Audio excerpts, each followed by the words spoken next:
पाथर्डी तालुक्यातील शिरापूर येथील अतुल शेलार या तरुणाचा पुरामध्ये दुर्दैवी मृत्यू झालेला आहे।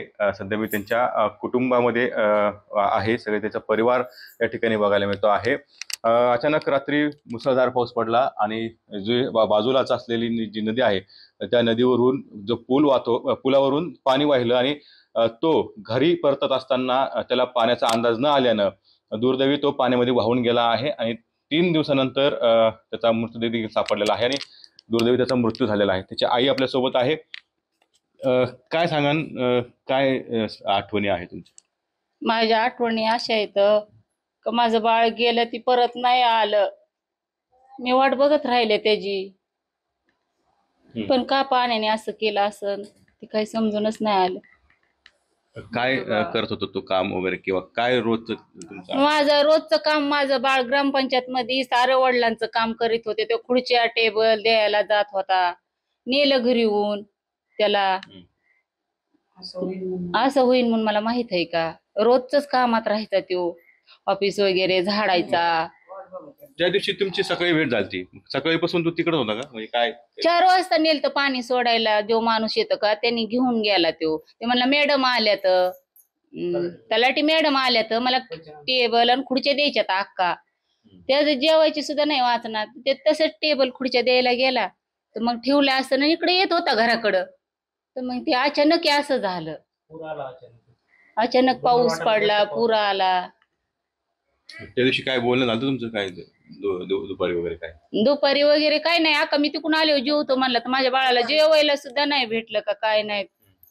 देवाला जायचं म्हणला, मला चप्पल घ्यायची म्हणला। माझं बाळ आता घटमाळीत म्हणत होतं मला चप्पल घ्यायची, कपडे घ्यायचे, तर लय इच्छा आणि पोटात घेऊन गेला। आपण बघतो का आईच्या भावना ज्या आहेत ते दाटून आलेल्या आहेत।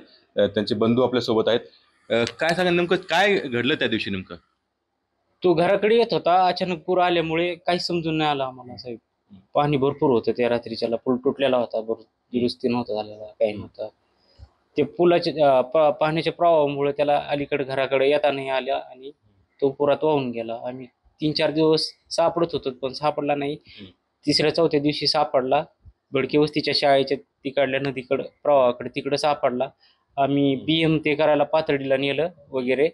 आम्ही त्याचा अंत्यविधी संध्याकाळी 6:30 वाजता करून टाकला आणि मग आता आमची एवढीच इच्छा आहे का त्याच्या पोटातच काय राहिलं ते राहिलं। आम्हाला आमच्या घरावरती दुःखाचा डोंगर कोसळलेला आहे सध्या।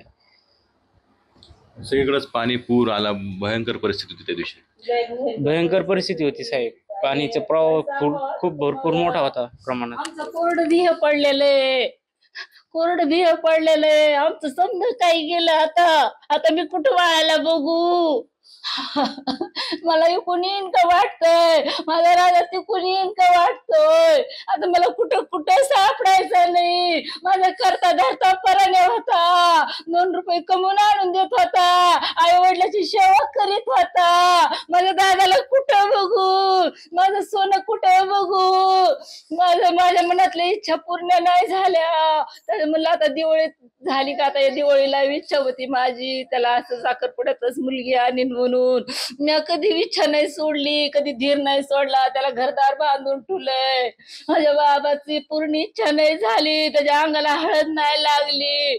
म्हणलं लग्न करायचं होतं मला, आता जमलं होतं, चिखलीला मुलगी बघून आलते।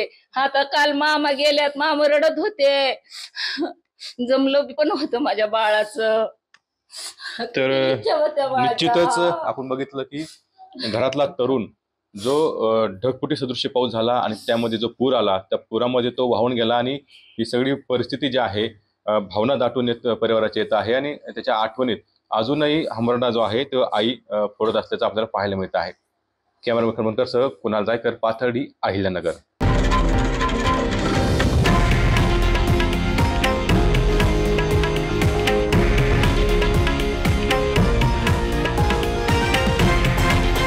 हे आहे देशातील नंबर 1 न्यूज नेटवर्क आणि आपण पाहत आहात TV9 मराठी, एकमेव।